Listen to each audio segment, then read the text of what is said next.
Now we are ready to start our plenary debate, and I would like to invite our moderator and our participants together, Mr.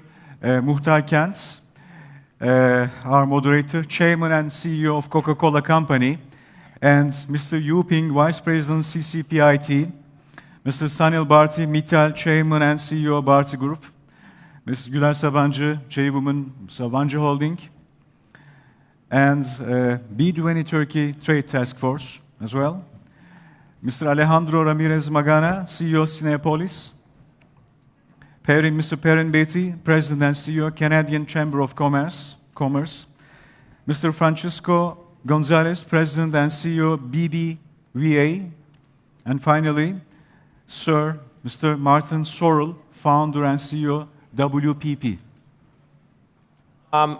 Very good. I'll start, and this great panel does not need any further introduction. It's a wonderful, deep, rich panel. So I just also want to start by thanking the Turkish presidency of B20 and all the support that has been given to business leaders by Tob and Rıfat Hisarcıklıoğlu and Sarp and his team, the Sherpa and his team, and also, of course, thank the Turkish government, and starting with Deputy Prime Minister Babacan and then later with Deputy Prime Minister Cevdet Yılmaz. Thank you all for your support, for making this a very productive year, and it was a great honor for me to lead the International Business Advisory Council of the B20. And really, what I'd like to do is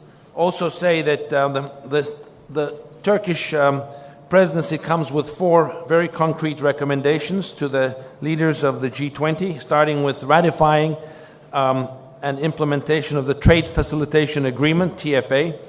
Secondly, taking concrete actions to increase youth and women participation in the labor force, which is going to be very critical going forward for the world. Third, establish country-specific infrastructure strategies to boost and jumpstart investment and therefore job creation. And then fourth, SME access to finance. And so great work done by the task forces, by the co-chairs. I want to thank them, of course, of the task forces and all the good and great work. And, of course, thank all my members of the International Business Advisory Council who've taken time out of their schedules to help input and support the B20. I'll start first with our only lady panelist here, my good friend Güler Sabancı, who has been the co-chair of the trade working group, and of course the chairwoman of chairlady of Sabancı. And so, Güler, despite the solid support for the agreement, ratification by the governments of the TFA has been slow. Only 24 countries, WTO members, in fact, have, including the European Union, have ratified the agreement. So please, first, if you can just summarize the benefits of the agreement. Why is this important? And why do you think governments have been actually slow up to now to implement something that they've all signed for? Well, Muhtar, thank you. First of all, I would like to take also this opportunity to thank the B20 office. I think they have done a great job by supporting the trade task force. Also, we have lived with their support really through the year. And I want to thank especially for the trade task force members, which I see some of them are here attending also this summit. Slow, yes. According to our business understanding, we may say it is slow. But one has to give it, give the doubt to the fact that it's not, first of all, 24 countries, Muhtar. Together with the EU countries, we now reach to 51 countries. So in order to trade facilitation agreement to be effective, as you know, we need to have the 2/3 of the WTO members. So the target is 107. And if we look at the progress in this year, last year by December, we had 0. We had no country who has ratified the agreement. So by now, in a year, we have 51. When we look at the detail, the first 6 months, it was only 6 countries.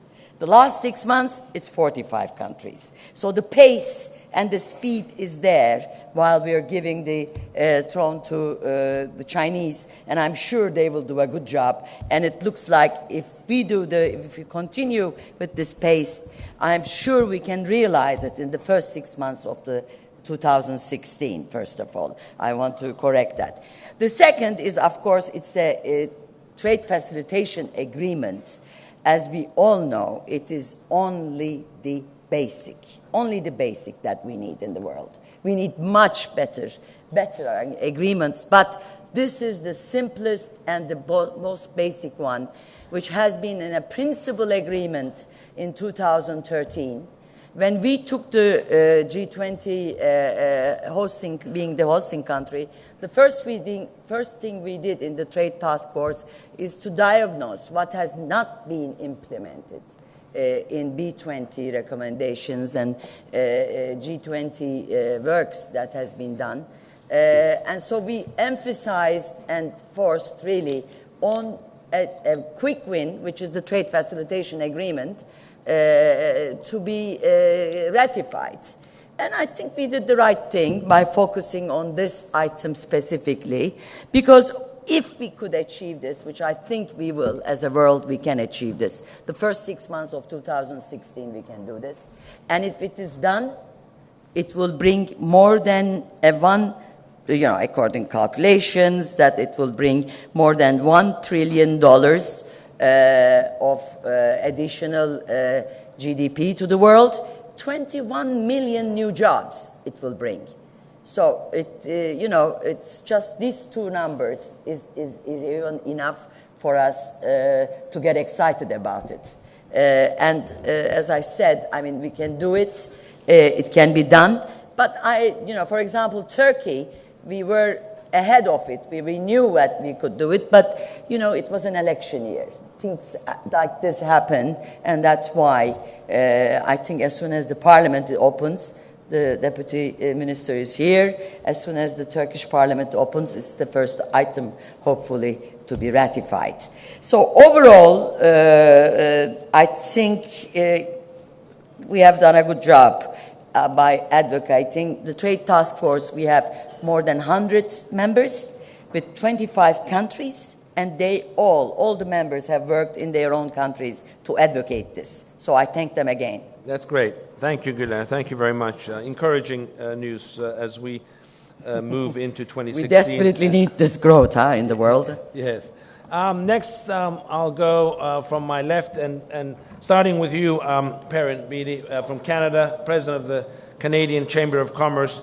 I think we all acknowledge that the recommendations and the actual guidance that has been raised by the B20 leadership has been improving over time, over the last 3-4 years, through different G20 summits and B20 summits. For you, if there's one thing that you felt was missing from the agenda so far as a potential heads up and recommendation to the Chinese presidency, what do you think that would be, and how do you see the general recommendations so far, and also, as I said, anything that you felt was missing from the agenda that could add to this whole debate? I think the general recommendations certainly are very good. The general recommendations certainly are very good. They cover a wide range of areas. They're important in each of our countries. If I had one piece of advice in terms of where we go from here, though, it's a matter of focus. We talk about different kinds of growth. We talk about green growth. We talk about sustainable growth. We talk about equitable growth. I want to talk about growth. What is absolutely critical in each of our countries, if we're going to be successful in raising people out of poverty, if we're going to create opportunity for our peoples, is that we focus on growing the global economy.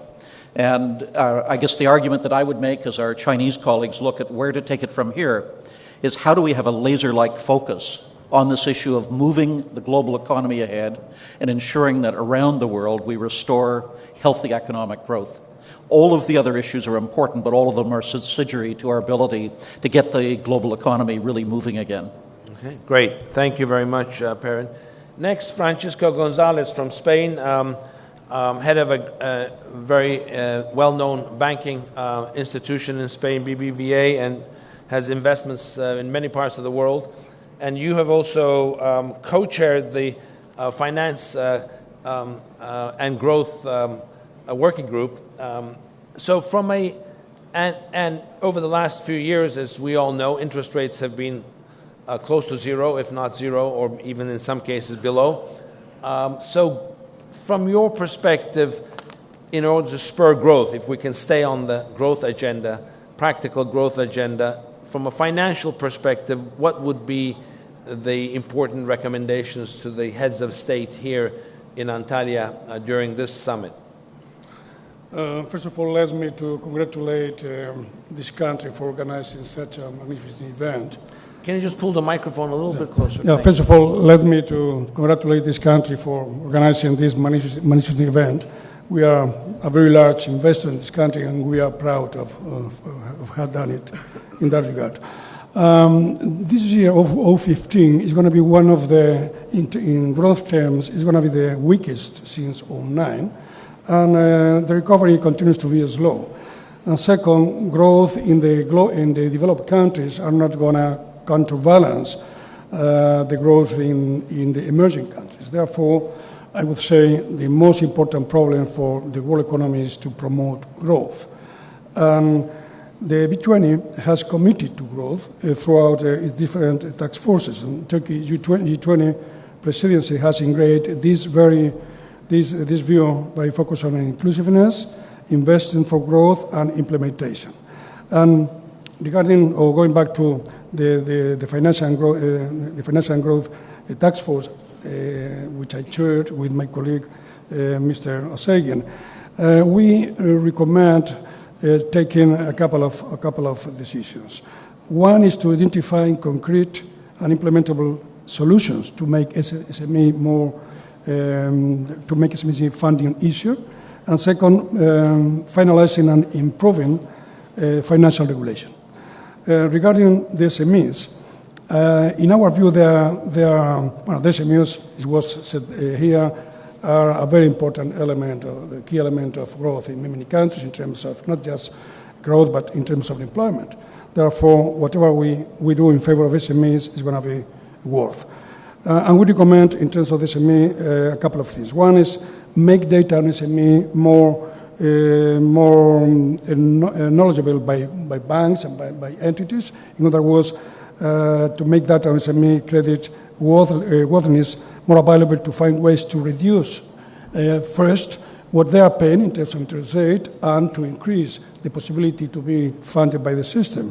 If we had enough data, we could have given the SMEs more, I would say, partial credit guarantees or tax incentives and broader definition of assets as collateral. Therefore, that's very important in the first way. And second, and this has to do more with the digital world, broaden and deepen access to alternative financing. There's a new world created by the digital revolution to give SMEs more possibilities in terms of crowdfunding, venture capital, private equity funds, and so on. With regard to the second point, financial regulation, until now the focus has been to ensure financial stability, and that has been very important. But in my view now the focus should be growth, and not so much in terms of financial regulation. Of course, the financial crisis was huge, and regulators and supervisors needed to change the rules and to apply for more capital and more measures in order to create macro stability. But after 8 years of regulatory tsunami, we recommended the G20 leaders to pause in order to assess the whole picture and the cumulative impact of the reforms, as well as to recalibrate the decisions they have taken over the last years. Since digital also is a key element for growth, digital regulation should be calibrated as well and updated to better allow the financial industry to support growth. Then, in short, G20 leaders should make a strong effort to reduce uncertainty. I think regulation is okay, and we are in favor of regulation, but now is the time to talk about growth, and including, when we talk about regulation, including digital regulation, since digital is a key element for growth. Thank you. Thank you very much, Francisco.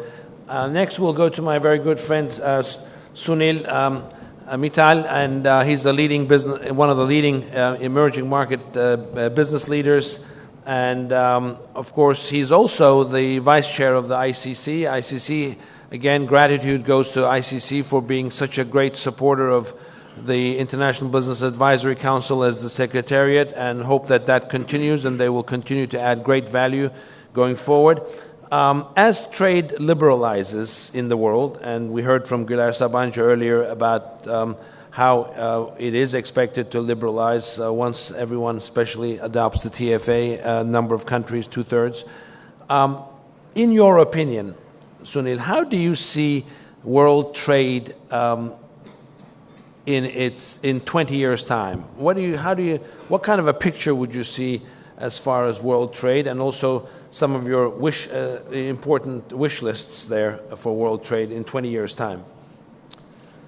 Thank you, Athar. If you can pull the microphone a little bit closer, Sunil, thanks. It's a real pleasure for me to be here, and thank you for hosting us here, and congratulations to the Turkish presidency. As you hand over to the Chinese, I must compliment that we have done a wonderful job in supporting this process, and I hope ICC and all of our colleagues provided you all the support that is necessary.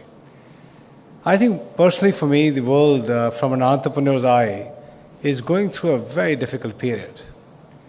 We are seeing a wave of depression hitting many parts of the world. On one hand, we see massive erosion of commodity prices in precisely the countries that need those commodities to be at a reasonably priced levels today.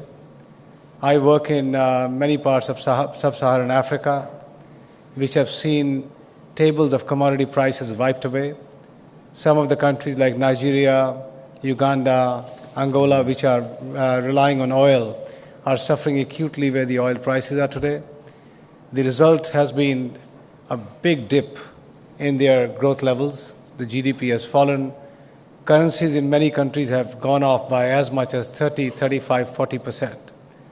So suddenly you're looking at a continent which was giving a lot of hope to the world, of 1 billion people, aspiring billion, young population, suddenly struggling to find their feet again. Many other economies are showing similar trends. I come from India, and I'll come back to that in a moment. Europe is still not kicking in. China has started to slow down. Brazil has its own issues. Overall, we are seeing across the globe subpar levels of growth coming through. India still remains an island of hope, I would say. 1.2 billion people are consuming more products and services.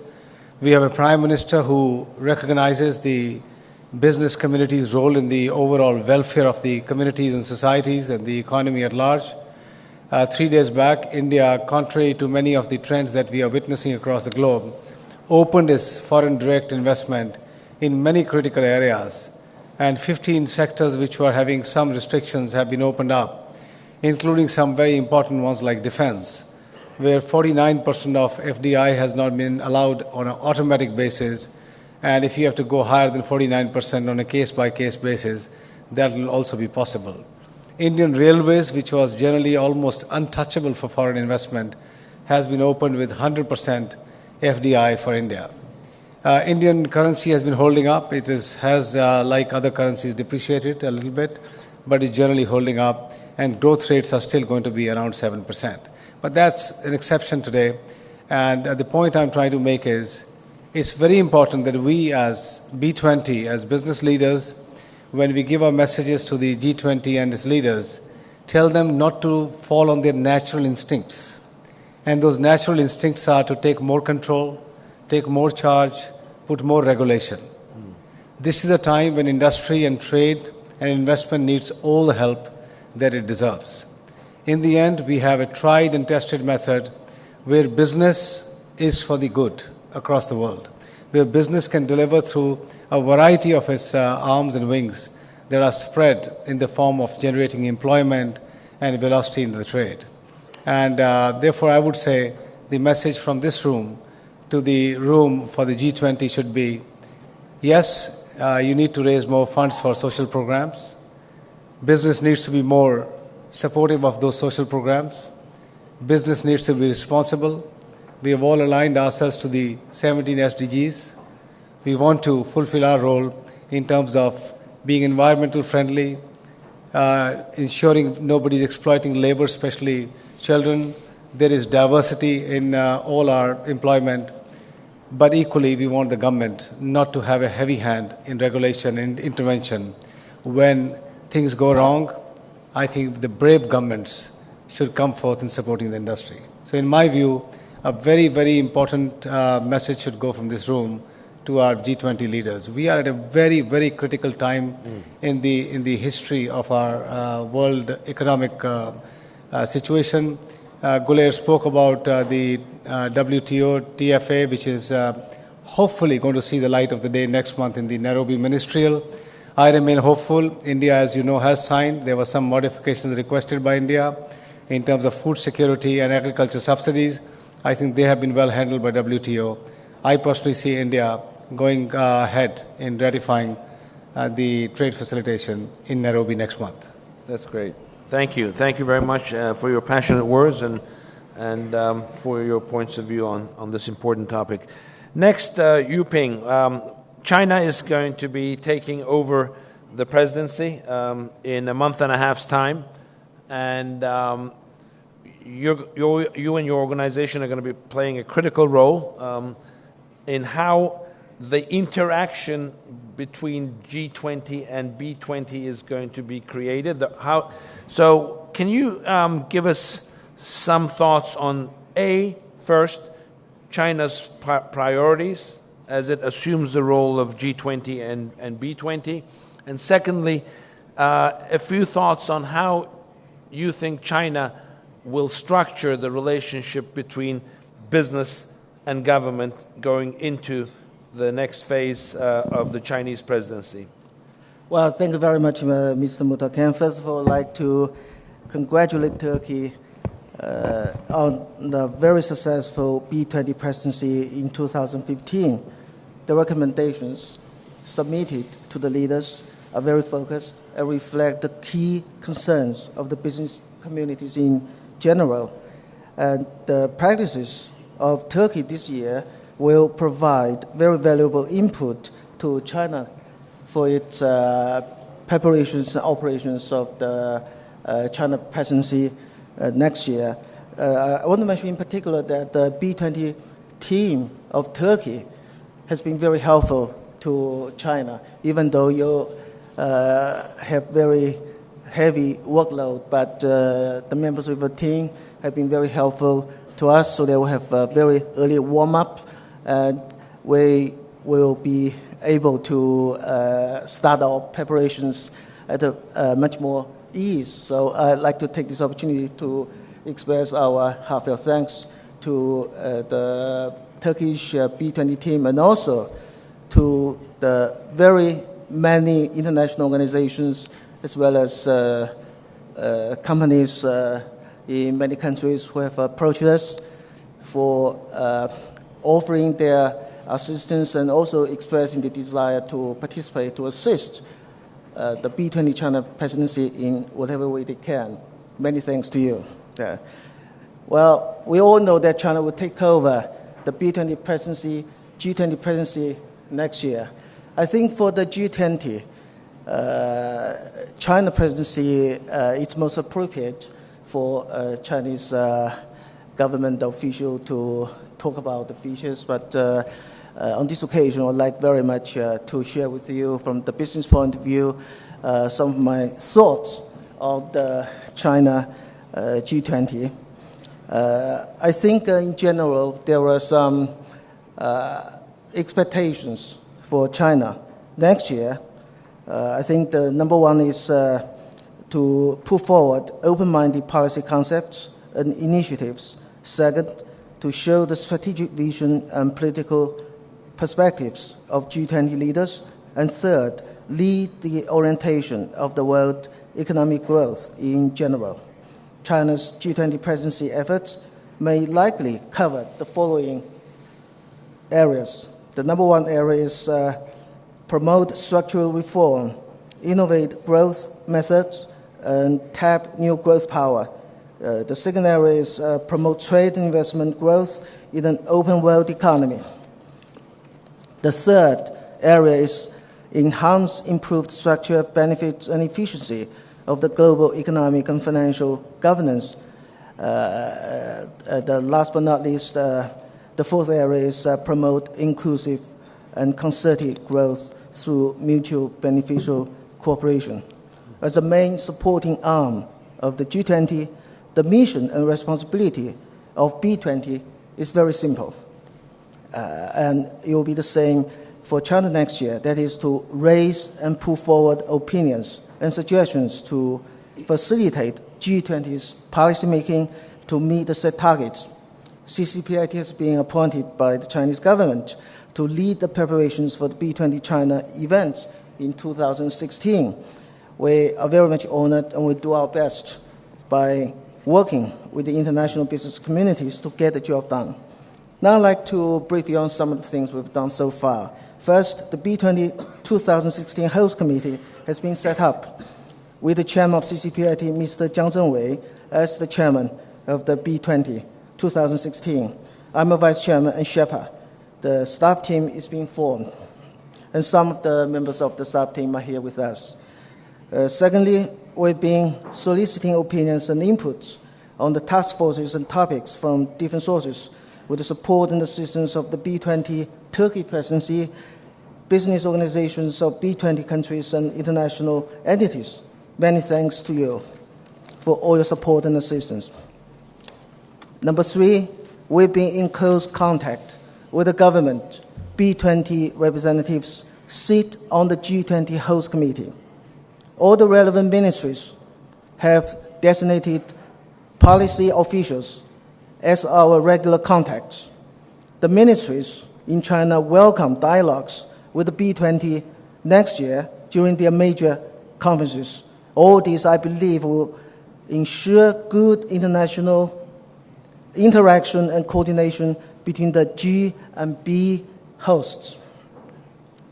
With the guidelines of forward-looking continuity, innovation, and efficiency, and on the basis of previous B20 policy recommendation reports, we're going to hold a series of studies and conferences with B20 members and partners, focusing on topics such as financing growth, trade and investment, infrastructure, SME development and employment, and to establish in-depth communication and a broad consensus with all parties. The task forces will be set up along these lines.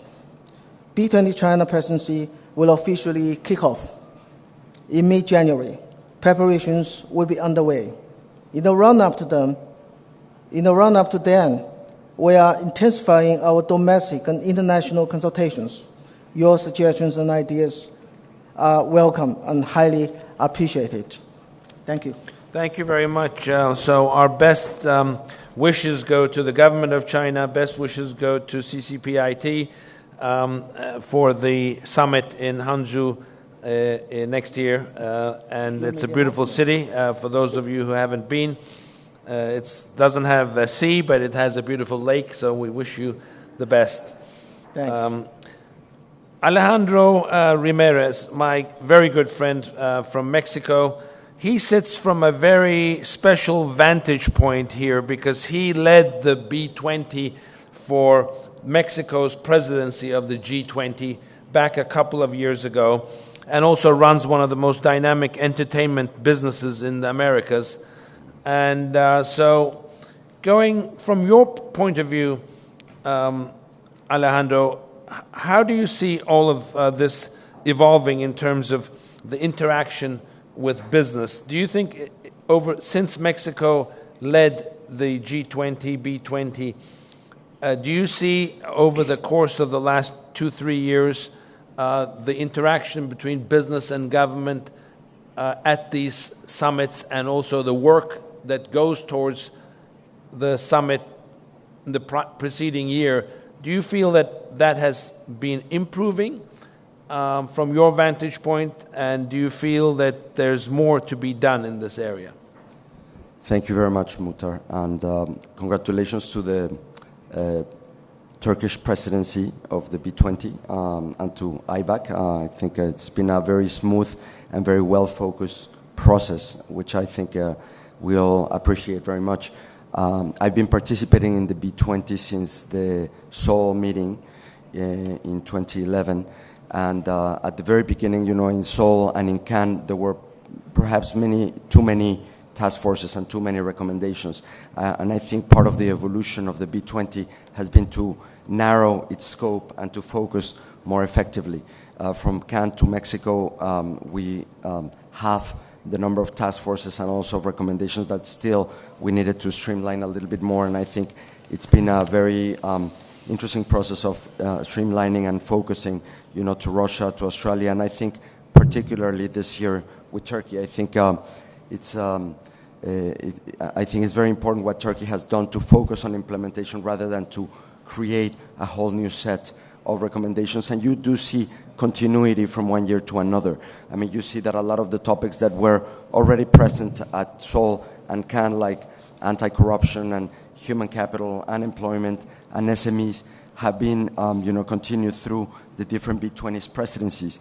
One thing that is important to notice is that, you know, the B20 is an ad hoc group, sort of like the G20, so it does not have a permanent secretariat. So each year's presidency has the freedom to, you know, put its own focus and to impact the process. As to the interaction with government, I think the interaction with governments has also improved in these past several years. I think something that has been critical to improve this interaction has been to issue the recommendations in a timely manner so that they can be incorporated into the formal G20 process through the presenting them in the meetings of the Sherpas of the G20 and also the different G20 ministerials like finance, labor, and trade ministerials. I think something very important was last year in Australia, the Australian Prime Minister, as chair of the G20, invited for the first time the B20 to sit down at the table with the G20 leaders and to address them. And we were asked by the Australian Prime Minister to be very frank and very blunt with the G20 leaders. So in particular, I spoke about barriers to trade and investment that companies like the one I direct face when trying to invest in G20 countries. We have investments in 5 G20 countries, and I gave 2 specific examples, one about protectionism in Brazil and one about overregulation in India. And at the end, I was able to interact even with people from government ministers from each country, but a year later I can tell you that very little has happened in terms of really lowering barriers to trade in Brazil, which was one example, but there's many examples like Brazil in the G20. And overregulation, we also see a lot of countries that have a lot of overregulation that inhibits trade and investment. So what I think going forward, what I think we need to do as a B20 is to try to devise some mechanism that will incentivize G20 countries to comply with B20 and G20 commitments. The G20 commitments are not non-binding, and therefore, we go from year to year, sometimes with the same issues, but with very little progress. So something that we could probably devise as a business community is some mechanism to put some positive pressure on countries to actually comply. And when we chaired the B20 in Mexico, we tried to develop a B20, G20 accountability framework. And the G20 liked it and actually mentioned it in the final, declaration of the G20. And actually we devised a very simple typology in which you had red, yellow or green, whether you had made any advancement in the specific recommendations made the prior years. And we issued it, without naming the countries, and actually the economists picked it up. And they somehow found out, I guess from an off-the-record comment that I found out there's no such thing as an off-the-record comment with the press. But so the one that had more reds, which was Argentina, which had been not making any advances in most of the prior year's recommendations, they published it. And the following day, I received a call from the Argentinian ambassador saying, oh, can you explain to me which B20 recommendations we're not making progress on. So I think some type of mechanism that puts some positive pressure would be something critical for the years to come. Great, thanks. And I'll skip Güler Sabancı and go to Sir Martin Sorrell, last but not least. And just a couple of, think about a couple of sort of areas that I think it would be great to have your point of view, Martin. Given you run such an international business, you're a keen observer of the international system. So, related to what we're discussing, how do you think, what are the few things that you believe could happen to make the G20, B20 process more effective than it is now? And then secondly, talk to us a little bit about something that impacts us all, which is called trust. Yeah. We all, I think there's never been a time in the world when the people of the world have lost trust more than now in big institutions. Yeah. Large, government, business, right. Any large business institution, the trust levels are at the lowest. So could you just... Particularly amongst so-called millennials or centennials, which are not 100-year-old people. That's the next generation after millennials. Maybe I should just start by touching on the terrible events of last night. We have at WPP just under 4,000 people in Paris. And sadly, just as I was getting on the bus, I learned that we've lost at least one family member, not a direct employee, but a family member, a direct employee. And to date, everybody else has been accounted for, but we haven't seen got records on everybody. So I just want to record that all 190,000 of us at WPP in 112 countries send our heartfelt condolences to our people and the families affected in Paris and are absolutely shattered by this heinous crime, act of war, as President Hollande called it a few hours ago. Turning to more positive things, Muta, I just wanted to congratulate you on your chairmanship of this IBAC. As the chairman of 3 or 4 IBACs in Rome, in Italy, in London, in Shanghai, and indeed in Jerusalem, I know it's not an easy thing to do. On your first question about how can you make it better, as chairman of the Mayor of Shanghai's committee, for 2 years. I took my first meeting a few weeks ago, and I think this is a point I would make to the Chinese government as they develop the agenda for the B20 and the G20 in China. An open dialogue, interactive dialogue, is really important. Now, you have, for example, in this room, an extremely wise and experienced bunch of people, if I can call a herd of business leaders a bunch, and there's a tremendous amount of wisdom in this. So making it as interactive and as open as possible, which, to be blunt, and maybe I'm being too blunt, is not necessarily the way of government, is critically important. And I would say in the case of Shanghai this year, for those of you who were there or were not there, we had a very, very open, interactive dialogue on key issues. So, for example, if I was going to the B20 in China, what would I be interested in talking about? Well, I'd be interested in talking about free trade. I'd be interested in talking about corruption, because President Xi has put that at the top of his agenda. I would be interested in talking about state-owned enterprises and the reform of state-owned enterprises, not just in China, by the way, but in all countries of the world. And lastly, probably the ones that the measures I can think of, the thing I'd be thinking about would be cybersecurity and the implications of cybersecurity, which is probably the biggest threat. If you look at the terrorist area, for example, it's probably one of the most absorbing and interesting issues, cybersecurity and the like. So that's what I would say: openness, interactivity, using the wealth of talent that is represented in this room and will be represented, I'm sure, in China in the future. On the second question about sort of government communications and the big issues, I think the biggest issue facing governments and communications is exactly the same issue as the biggest issue.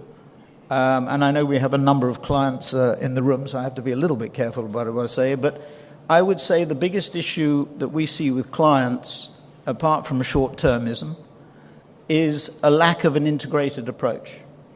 And what happens inside government, in particular, even worse than inside corporations, is the siloed nature of communications. If you said to me, what is the single factor that is most important, is that I think presidents and prime ministers should take an extremely strong hand in coordinating and integrating the communications.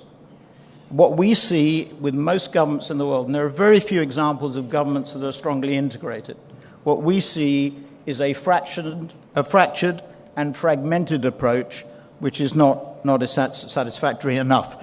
If you were to ask me to give you two examples, one of them comes from my own country, the Great Campaign, a campaign that we are peripherally involved in, but the template around government communications is a rigid one. Everybody knows what the message is. The only problem, by the way, is the government doesn't invest enough and spend enough on it. But the second example would be Singapore. Now, it's only 5 million people, so it's an easier system to operate, but it is a totally integrated approach. Every ministry knows where they are. There is an agreed strategy, they're on message, and they take it forward. The final point I just want to touch on, and I think this is really important. When Muhtar and I and my people were discussing this session, I went to, we have a substantial polling operation. In fact, our pollsters have worked for President Obama, for President Hollande, for Dilma, for President Peña Nieto in Mexico, for a number of political organizations and political campaigns. And the really interesting thing about polling is, and about government policy, is that governments really haven't mined polling and public opinion to the extent that they should. And this is the biggest issue on trust.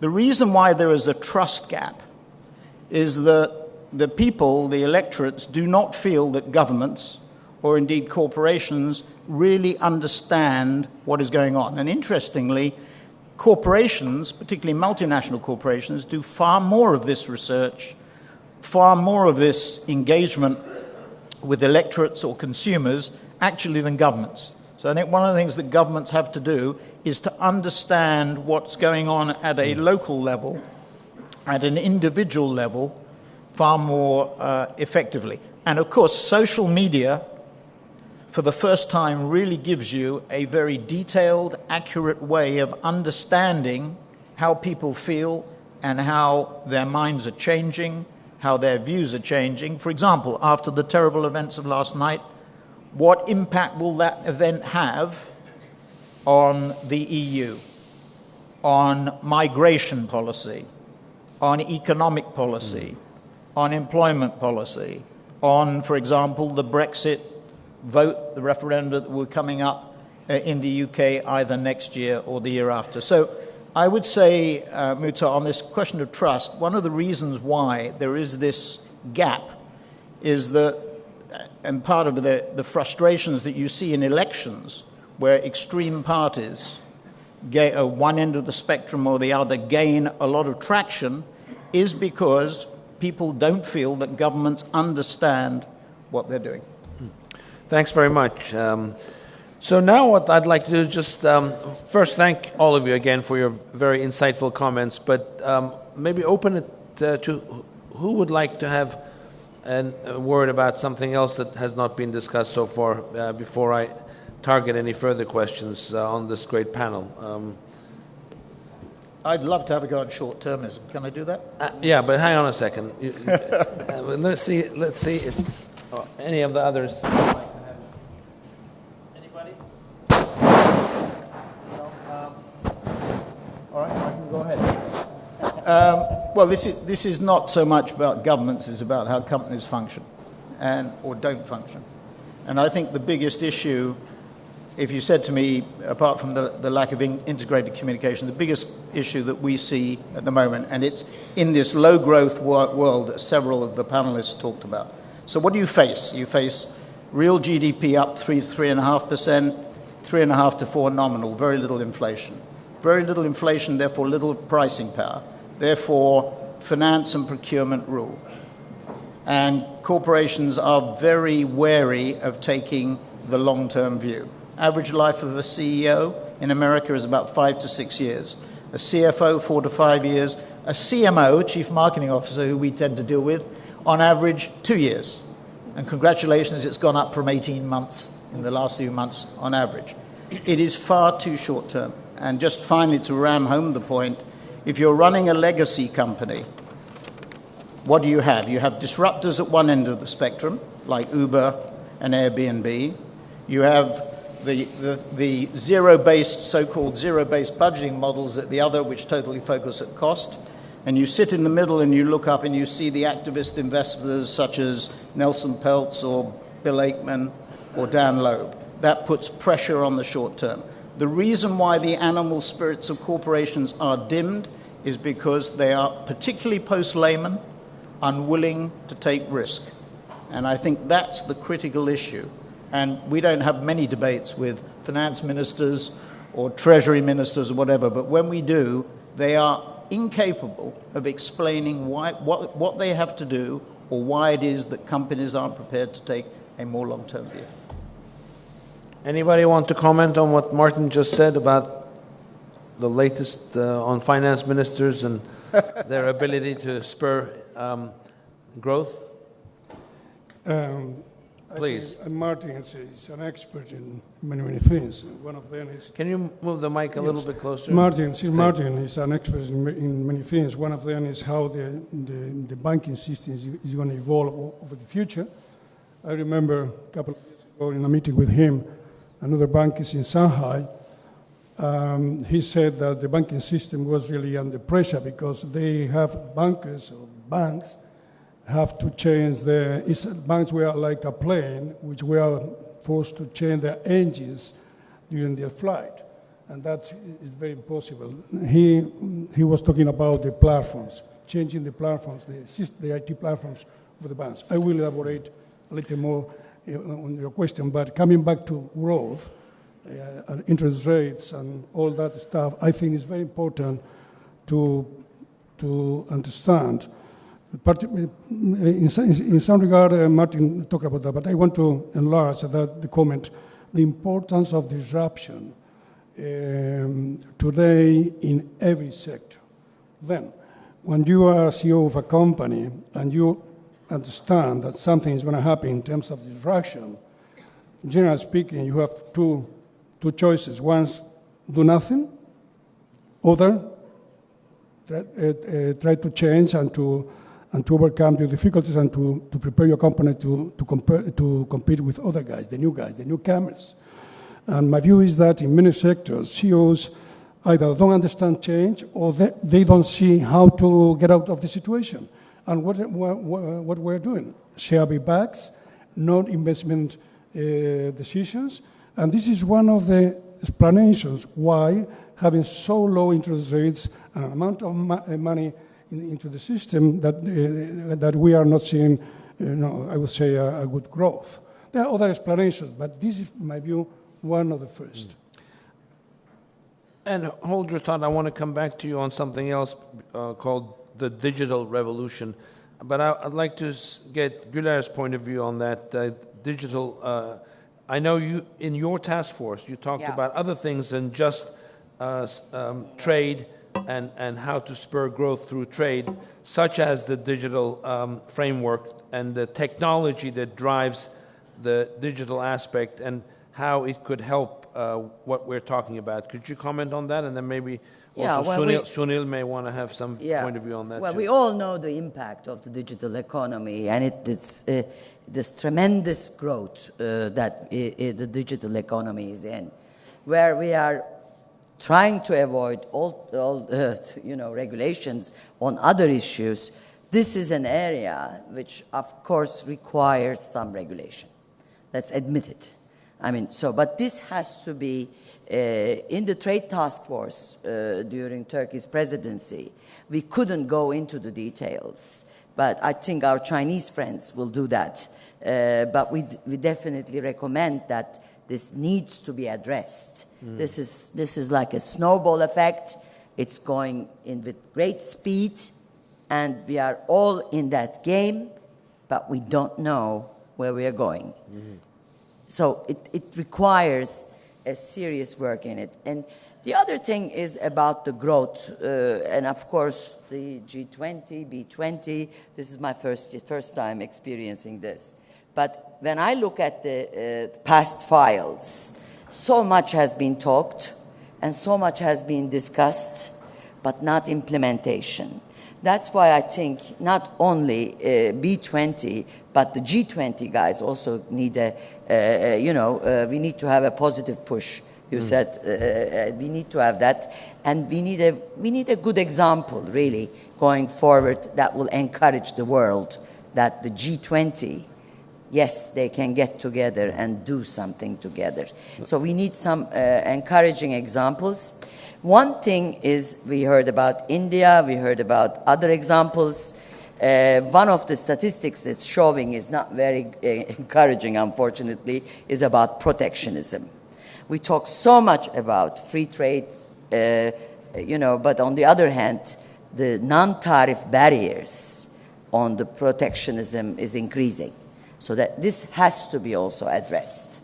This cannot be only an agenda item, that we discuss once a year in G20 meetings. There must be another way of tracing this, enforcing this. I don't know how we can do this, but there is an issue that on a subject that we all put, especially as B20. We are all for free trade, I hope. So this should be in our agenda, and we should enforce that. Yeah. Thanks very much, Güler. So, Sunil, from your perspective, digital technology related new breakthroughs in technology, inhibitor of jobs or creator of jobs? And how do you think all of this can help us achieve our goals of a more inclusive world and more opportunities for the youth and particularly youth and women empowerment? Well, look, I think a little closer, please. It's very, very clear now that a connected society will be a much happier and society at peace than not being connected.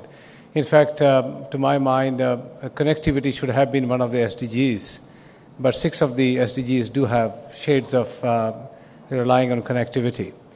In my own opinion, the digital world offers hope for the world. And yes, there are debates going on whether digitizing economies, robotics coming in will take away jobs. But I can tell you, for countries which are underdeveloped and growing emerging markets, there is no other way but to digitize. If you have to skill hundreds of millions of people in India, for example, there are 320 million people in the age group of 6 to 16 today. In 10 years' time, there will be 16 to 26. Each one of them will be knocking at the doors of society for a job, to be included in the society, to be a part of the mainstream, to have jobs. India needs to create 1 million jobs a month. And that's a massive, massive task. And you need to skill people. Out of 320 million people, it's estimated that 250, 260 million people may never complete a formal education. Many of them will drop out of schools in the first few years, and perhaps 150 odd million will never see a school. Now, this can be then taken forward into Bangladesh, into Pakistan, into sub-Saharan Africa, and some parts of maybe South America. The problem is acute. Now, you can skill these people through digital tools. Already, India has connectivity. You have a radio signal for 96% of the population. People have a mobile phone. Smartphones are getting cheaper. 3G, 4G networks are now available in most parts of the country. Suddenly, you have a platform through which you can skill people. Once they are skilled, they will find jobs. They will find a way to connect themselves to the society. Most of the world is going to be short on skilled manpower. Where are they going to come from? Younger populations exist in few pockets. India, with 850 million people, with age group of less than 35, will be a global workforce. But they can equally be a problem for the world if they don't get properly trained and skilled. To my mind, financial inclusion needs digital economy. E-health, e-education, e-commerce, all are going to be reliant on digital economy. More importantly, people sitting far-flung into the villages who need to get a marriage certificate attested, who need a birth certificate to get access to government subsidies, will be able to do it at the click of a button rather than going through miles of travel on unmotorable roads to get a small little permit or a license from a bureaucrat. So I think the power of digital economy is immense, and I have no doubt that more and more countries and more political leaders will adopt that to their advantage. Great, thanks. Talking about skilled labor, Perrin, in your country, Canada, 75% of the doctors are from India. Not quite that high yet. So how do you, any points of view on that in terms of skilled labor, in terms of technology, in terms of how, how Canada would view it, or how you as the head of a large chamber view this topic? Just a few years ago, I went across the country. We had roundtables right across the country meeting with business leaders. The question I put to them was, what is the single biggest issue you have holding back the ability of your company to grow? And it didn't matter where you were in Canada, the one answer that kept on coming back was the ability to attract and to hold people with the skills that I need to allow my company to advance. And that happened in both in areas where there was high unemployment and in areas where unemployment was low. So the issue of skills has been a priority issue for the Canadian Chamber. Part of it is a mismatch of skills. I'm a university chancellor as well as being president of the Canadian Chamber. The dialogue that we have between the academic sector and business is not good enough today. We have to ask ourselves, are we in fact producing people with the skills that business is going to be looking for down the road?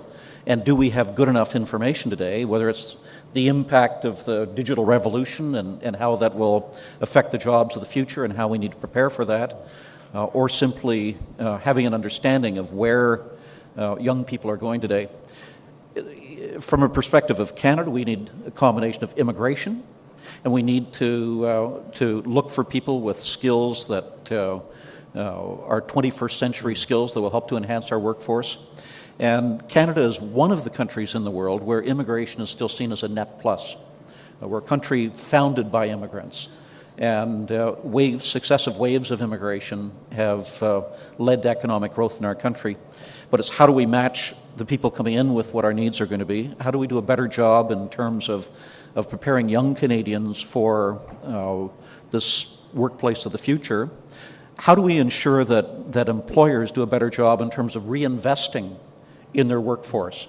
I think we have to accept the fact that often the jobs that we're hiring people for today may not exist just a few years down the road.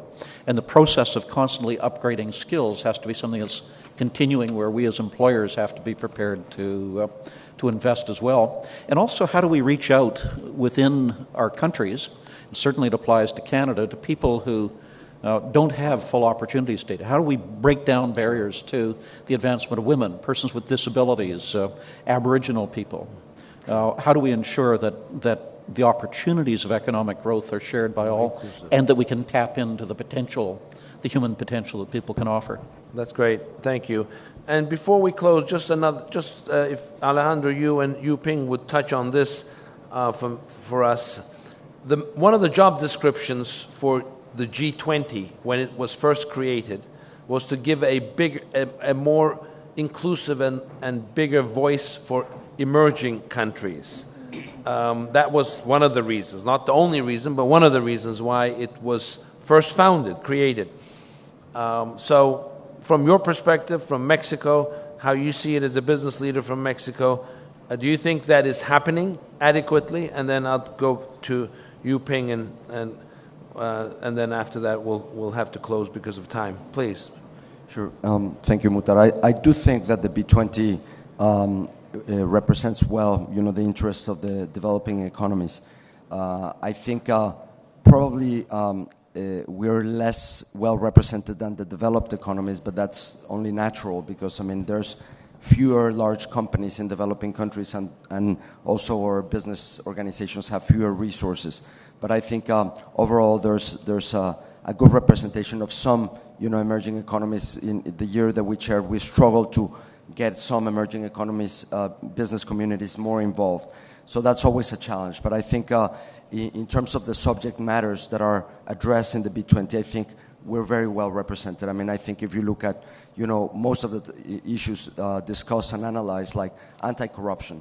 I think that corruption is a global problem, but I think it's even more so present in developing economies. So we need to ratify the UN and the OECD conventions, and we can share best practices with developed economies about customs, best practices in customs and government procurement and so on.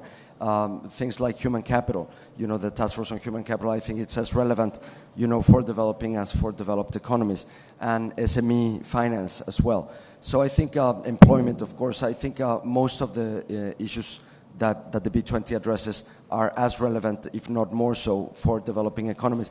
And in fact, some years ago, we also addressed some issues that, like food security, like financial inclusion, that were, I think, more relevant for emerging economies than for developed economies. So I think there is a good balance there.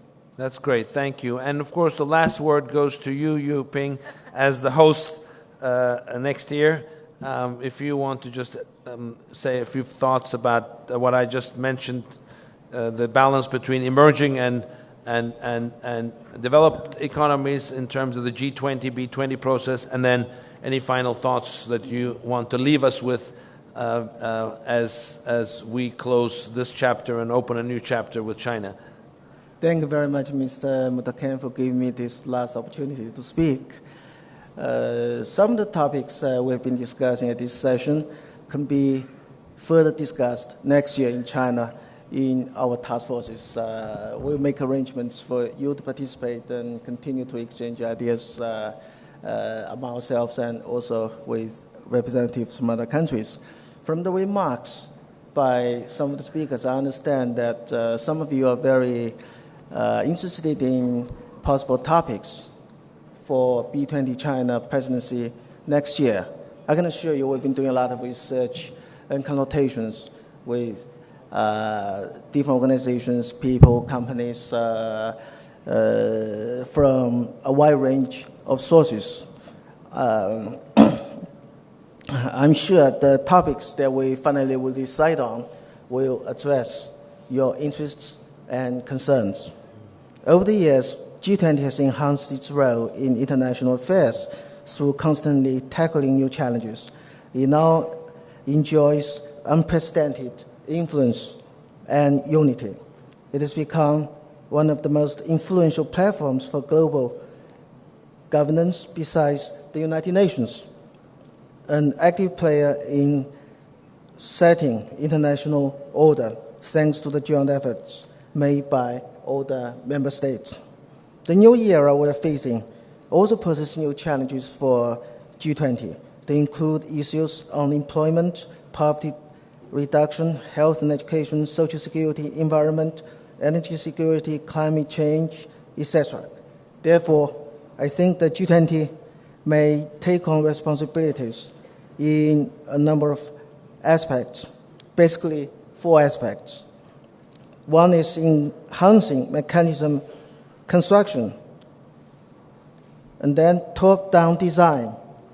The third area is strategic planning, and the last area is policy initiatives. We all need such actions. B20 should certainly focus on business issues, facilitate public-private dialogues, support business cooperations, and contribute to sustainable economic development in the world in general. Actionable proposals and policy implementations are very important. Smooth and efficient interaction between the government and the business is the key to the future success of B20. I think now we're on the right track. We'll continue to make efforts together. Thank you. Thanks very much. Thank you. And please join me in thanking this wonderful panel. Thank you all for your comments. Thank you. Thank you. Thank you very much. And thank you for the all panelists and the moderator for the moderation for Mr. Muhtar Kent, Chairman and CEO of the Coca-Cola Company. Now, ladies and gentlemen, we will have 2 roundtable sessions on the upstairs, and then, after all, we will have a reception, and Turkish President Mr. Recep Tayyip Erdogan will come to this reception, and he will have a short speech. We will have a chance to listen his remarks. Reception will start at 5:30 p.m. 5:30 p.m. Now, I think we are ready for handover ceremony, and thank you very much. Çok teşekkür ediyoruz tekrar değerli panelistlere. Thank you very much for all the panelists, and thank you Mr. Muhtar Kent for the moderation again.